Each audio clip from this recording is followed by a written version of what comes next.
வாங்க, இன்னைக்கு நாம யோவான் நற்செய்தியில ஒரு ரொம்ப முக்கியமான அதிகாரத்தை பத்தி பார்க்க போறோம்.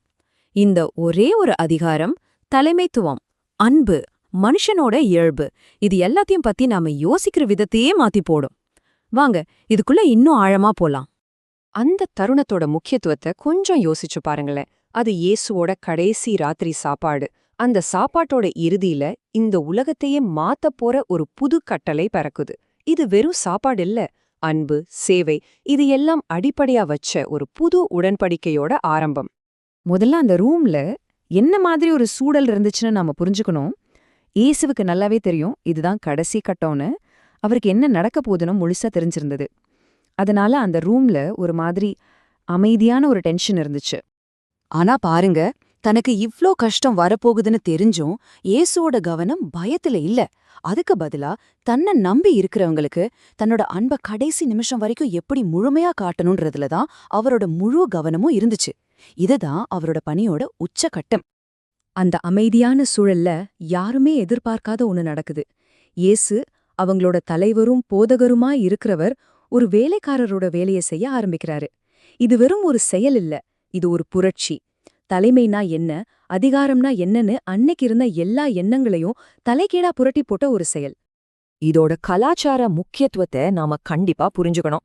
அந்த காலத்துல வீட்டுக்கு வர்றவங்களோட கால கழுவுறது அந்த வீட்ல இருக்கிறதுலயே ரொம்ப தாழ்ந்த வேலைக்காரரோட வேலை. ஒரு குருவோ தலைவரோ இத செய்யவே மாட்டாங்க.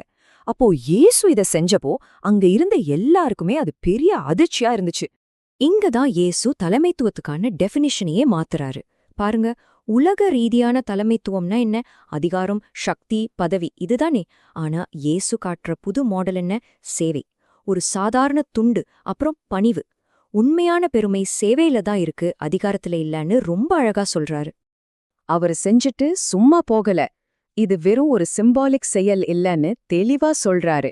இது ஒரு நேரடி கட்டளை. நானே உங்க ஆண்டவரும் போதகருமா இருந்து உங்க கால கழுவினேன்னா நீங்களும் ஒருத்தருக்கொருத்தர் கால கழுவணும்னு சொல்றாரு. அதாவது, நான் செஞ்ச மாதிரி நீங்களும் செய்யுங்க, இதுதான் உங்களுக்கு நான் காட்டுற உதாரணம்னு சொல்றாரு. இப்போ இந்த புனிதமான ஒரு தருணத்துல ஒரு இருண்ட நிழல் விழுது. அன்பு, சேவைன்னு அதோட உச்சகட்டத்தை பார்த்துட்டு இருக்கும்போதே காட்டி கொடுப்புங்கிற விஷயம் அமைதியா நடந்துட்டு இருக்கு.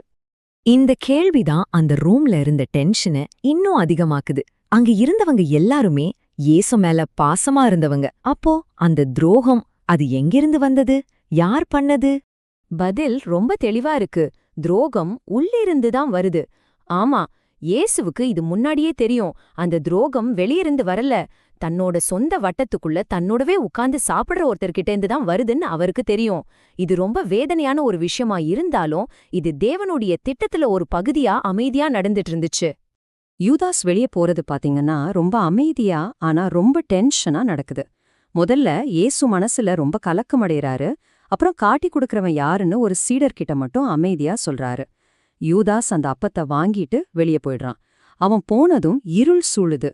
அது ராத்திரியோட இருட்டு மட்டும் இல்ல, தீமையோட பிரசன்னத்தை காட்டுற ஒரு ஆன்மீக இருட்டும் கூட. சரி, இப்போ அந்த காட்டி கொடுப்புங்கிற இருட்டான நிழல் அந்த ரூமை விட்டு வெளியே போயிடுச்சு. அந்த நேரத்துல இயேசு தன்னோட மிக முக்கியமான செய்திய ரொம்ப தெளிவாவும் அவசரமாவும் சொல்றாரு. இதுதான் இந்த அதிகாரத்தோட இதயம்னு சொல்லலாம். நான் உங்களுக்கு ஒரு புது கட்டளையை கொடுக்கிறேன், ஒருத்தர் நேசிங்க. இது ஒரு புது கட்டளை. ஆனா இதுல முக்கியமான வார்த்தை என்னன்னா, நான் உங்களை நேசிச்சது போல. இதுதான் அன்புக்கு ஒரு புது ஸ்டாண்டர்ட செட் பண்ணுது. அப்போ நான் உங்களை நேசிச்சது போலன்னா அந்த அன்பை எப்படிப்பட்டது?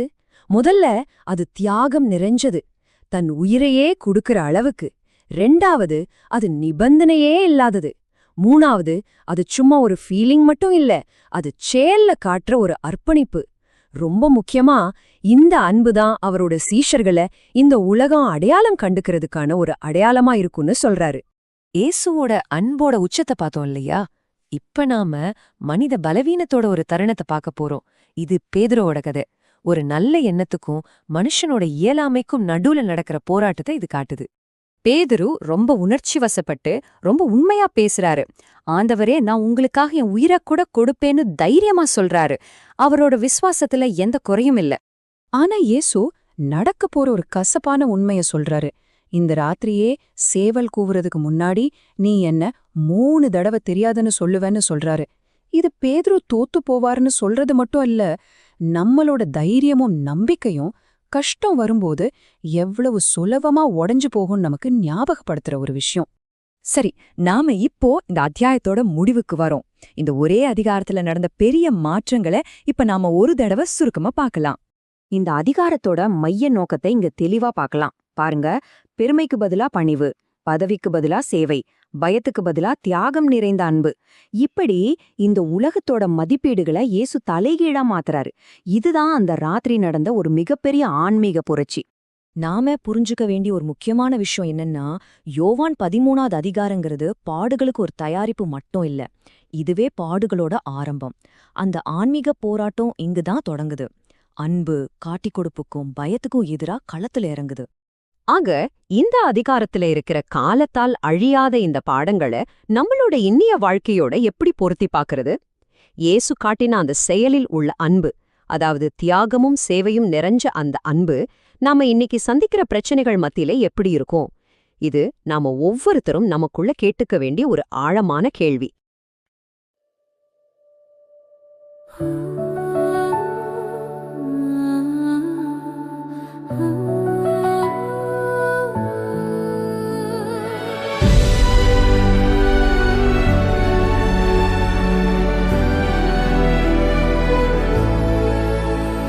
அந்த இரவு நேரம் வந்து விட்டது, அன்பின் வெளிச்சம் பிரகாசித்தது.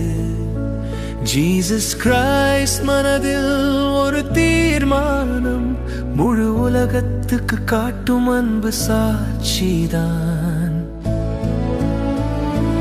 கால்களை கழுவும் அந்த செயலில் பெரிய ரகசியம் ஒளிந்திருந்தது. அதிகாரம் இல்லை, பணிவே பெரியது, அன்புதான் வாழ்வின் உண்மை வழியது. அன்பு அன்பு முழு மனதோடு சேவை செய், பயமில்லாமல் போடு.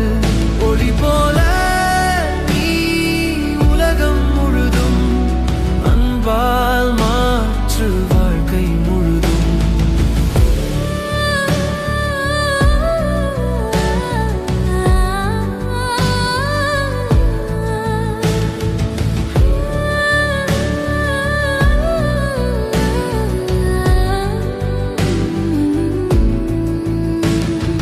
அன்பு அன்பு இதயத்திலே, சத்தியம் பேசு நேர்மையிலே. அவர் காட்டிய பாதை இதுதான், நடந்து போவோம் ஒன்றாகத்தான். அந்த மேஜை அருகில் அமைதியில் ஒரு துரோகம் நடந்த நிழலில் ஜூடாஸ் இஸ்காரியோட் மனதிருள் நிறைந்தது. ஆனால் அன்பு எப்போதும் வென்றது. நண்பன் கூட விலகும் நேரம், உள்ளம் மட்டும் உறுதியான பேரம். இருள் வந்தாலும் ஒளி அணையாது, உண்மையான அன்பு ஒரு போதும் சாயாது.